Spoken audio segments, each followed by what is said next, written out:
নামাজ নাই, রোজা নাই, হজ নাই, যাকাত নাই, আপনার গাঞ্জা কলকে হাতে নেই, এইরকম করে গাঞ্জা হাতের তাইলে ডালে এইরকম করে বাজান দলে, কথা কয় না, কলকের মধ্যে পড়ে আগুন দেয় ধরা, এইভাবে কয় দয়াল লক্ষ্য রাখিস আমি হন অজ্ঞান, ও গাঞ্জা খাও অজ্ঞান হবে, আল্লাহর বিলে ঠেকা পড়ছে, এইরকম বাটপার আছে না নাই? নামাজ নাই, রোজা নেই, খালি বান্দারি গজল গায়। বলবো কি একটু? বলে বাবা বান্দারি ওরে আলিফ লাম মিম তিন হরফে 30 বার কোরআন তার ভিতরে, বান্দারি কয় বাড়ি গাড়ি পাবি, ও যে বান্দারি করিলে দোয়া সেথায় যাবা চাকরি পাবা, কাগজ কলম সেরা বাবা করে মাস্টারি, বাবা দয়াল বান্দারি বাসু আনসারি কয় অল্প দিনে তোর কপালে গুড়ি রে, তোর কপালে গুড়ি, জোর কান ঠিক কিনে। এই দিনে তো আমি ওয়াজ করে গেলি, আমি তো জানিনি তো ইস্তেরি করি, আমার কথা তোমার এলাকা আগে ইস্তেরি করে আছি। ও বাবা আমার এলাকায় তো বন্ধ হয় না, ইস্তেরি হয় নাকি? আজকে হবে ইনশাল্লাহ। আমার ভাইরা, আমার মুসলমান ভাইরা, তাহলে মা বাবার খেদমত করা লাগবে। মার মনে কষ্ট দিয়ে যদি বারবার যদি আপনি হজ করেন, এই হজ আল্লাহর দরবারে বাদান কবুল হবে না। মায়ের দোয়ায় মানুষ বাদান আল্লাহর ওলি হয়ে যায়। হযরত পানিপতি রহমাতুল্লাহ আলাইহ শরীয়তের আলেম বোয়ালি কলমদার হতে বাদান মারফতের আলেম, এই বোয়ালি কলমদারের মোসে খান দিয়া বাদান আপনার কানের সাথে প্যাঁচ লাগাইয়া পিছনে বাদান খোপা বেঁধে রাখছে।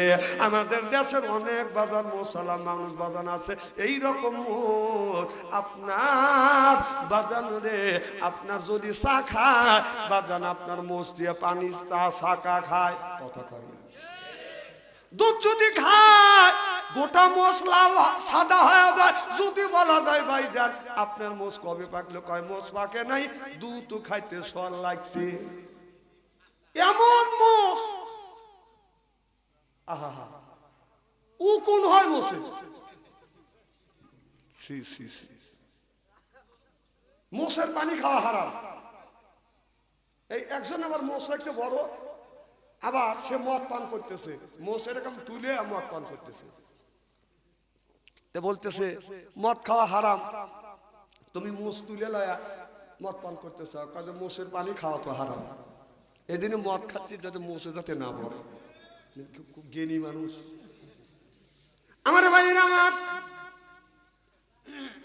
ভালো করে লক্ষ্য করে শুনুন, বোয়ালি কলমদার আপনার এই মোষটা এখান দিয়ে বাদান পেঁচানো, আপনি কানের হাতে পেঁচাইয়া পিছনে খোপা বাঁধছে, এইরকম মোষ রাখা জায়েজ আছে। তবে আমরা যেভাবে মোষ রাখি এইরকম মোষ রাখা বাদান জায়েজ না। পানিপতি রহমাতুল্লাহ আলাইহ হলো বাদান শরীয়তের আলেম, এই শরীয়তের আলেম যাইয়া বাদান আপনার কেসি ধরছে, মোষে যা কেসি ধরছে, এ বোয়ালি কল পানিপতি রহমা বোয়ালি কলমদার তোর মোষটা কাটতে ফেলে, আমি নইলে যদি না কাটিস আমি কেসি ধরছি, খেস করে ফাঁসি মারবো, তোর মোষটা কেটে ফেলবো। বোয়ালি কলমদার বলে পানিপতি রহমাতুল্লাহ আলাইহ আমার মোষ কাটিস না, ফাঁসি দিস না, তোর চক্ষু দুইটা বন্ধ করে দেখ। এবার পানিপতি রহমাতুল্লাহ আলাইহ চক্ষু বন্ধ করে দেখে বোয়ালি কলমদারের মোষ এখান থেকে কানের সাথে পেছানো, পিছনে খোপা বাঁধা। শুধু তাই নয়, আল্লাহর আরশের খুঁটির সাথে বাঁধান পেছানো রয়েছে। পানিপতি রহমাতুল্লাহ আলাইহ যায় ওই জায়গায় বাঁধান কেসি ধরছে, সেও কম না, সুবহানাল্লাহ বললেন না। আমাদের দেশে অনেক মানুষ মারুফাত পালন করে, বড় বড় মোষ মুখ করে খুঁজে পাওয়া যায় না। আমাদের বিসিকে এই যে দেখছেন বাদান হাঁটুর উপরে কাপড় পরে থাকে, মুখ কোনে খুঁজে পাওয়া যায় না, মুখটা বাদান কাটে না, মোষটা বাদান ছাটে না, দাড়ি বাদান সাইজ করে না, আপনার বগুলে যায় না, নিচে নামার কায়দা নাই, কথা বুঝতেছেন না। 22 কেজি শেকল পেশা রাখছে, ওকে বাবা বলে, কথা বুঝতেছেন না। নামাজ নাই, রোজা নাই, হজ নাই, যাকাত নাই, আপনার গাঞ্জা কলকে হাতে নেই, এইরকম করে গাঞ্জা হাতের তাইলে ডালে এইরকম করে বাজান দলে, কথা কয় না, কলকের মধ্যে পড়ে আগুন দেয় ধরা, এইভাবে কয় দয়াল লক্ষ্য রাখিস আমি হন অজ্ঞান, ও গান জাগাও অজ্ঞান হবে আল্লাহর বিলে ঠেকা পড়ছে, এইরকম বাটপার আছে না নাই? নামাজ নাই রোজা নেই, খালি বান্দারি গজল গায়। বলবো কি একটু? বলে বাবা বান্দারি ওরে আলিফ লাম মিম তিন হরফে 30 বার কোরআন তার ভিতরে বান্দারি কয় বাড়ি গাড়ি পাবি। ওরে বান্দারি করিলে দোয়া যেথায় যাবা চাকরি পাবা, কাগজ কলম সেরা বাবা করে মাস্টারি। বাবা দয়াল বান্দারি বাছু আনসারি কয় অল্প দিনে তোর কপালে গুড়ি রে, তোর কপালে গুড়ি। জোরকান ঠিক কিনে ওরে আল্লাহ বাংলাদেশ সহমকদমের বাংলাদেশ, সৈয়দুল্লাহর বাংলাদেশ, খান জাহানের বাংলাদেশ। আল্লাহর ওলিরা জমিনের বুকে এসে বুকের তাজা রক্ত বুলিন কিনে করে দিয়ে এরপরে ইসলামের মধ্যে কাউন্টিং করেছে।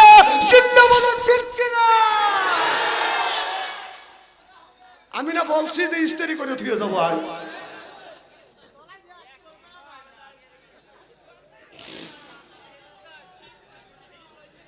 খুব কি খারাপ লাগতেছে? যদি কোনটাখানে আলোচনা করি শোনার জন্য রাজি আছেন তো?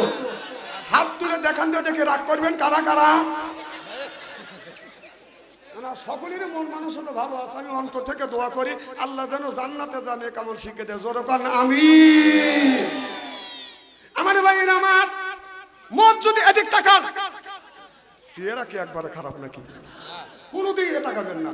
আলেম যতই কালো হোক তার চেহারার দিকে চাওয়া থাকলে সগীরে গুনাহ মাফ করে দেয় কে?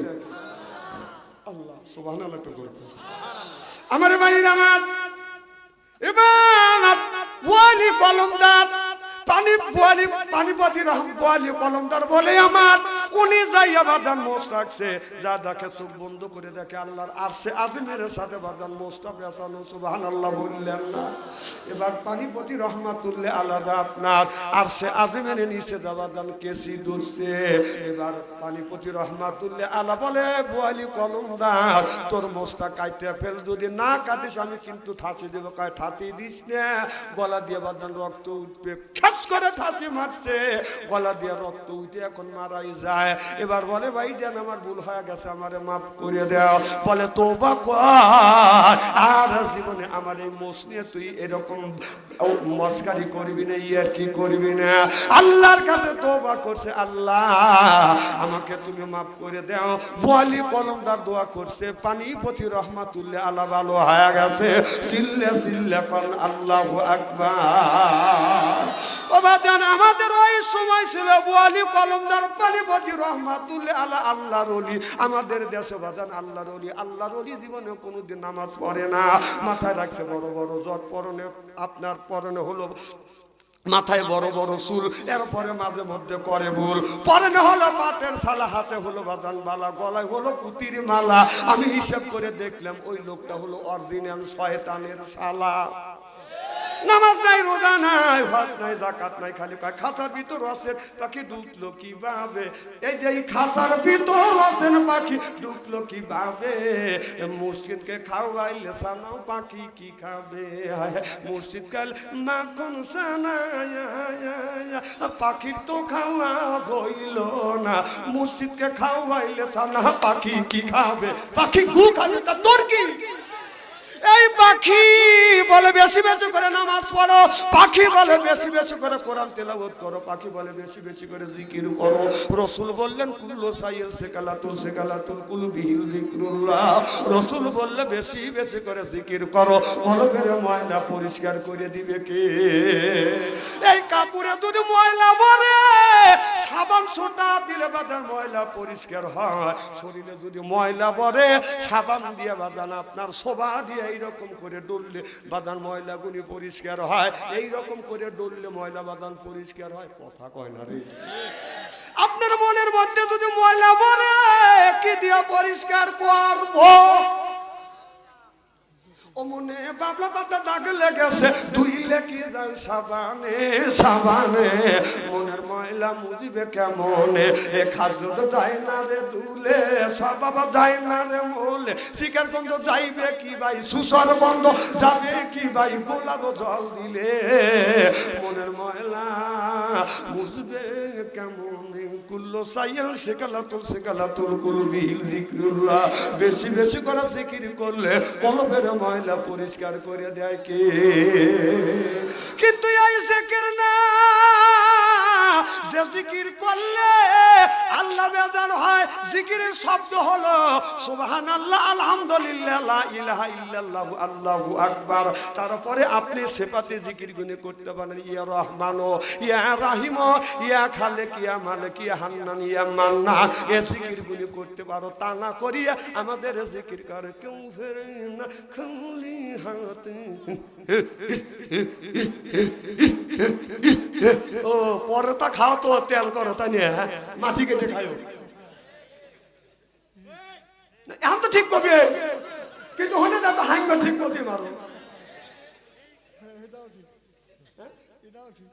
হাদিসের মধ্যে পাইছি জিকির তিন ভাবে যায়, দাঁড়ায়াও যায়, বসাও যায়, শুয়াও যায়। একটা দিনও দেখলাম না জিকির করতে করতে মসজিদে অজ্ঞান হইলে আপনাকে ডাক্তারখানা নিয়ে গেল, জিকির করতে করতে দাঁড়া দাঁড়া জিকির করতে করতে আপনি অজ্ঞান হয়ে গেছেন, হাসপাতালে নিয়ে গেছে, এইরকম রেকর্ড নাই। পীর সাহেবের বাড়ি গেলে তোমার লুঙ্গি থাকে না।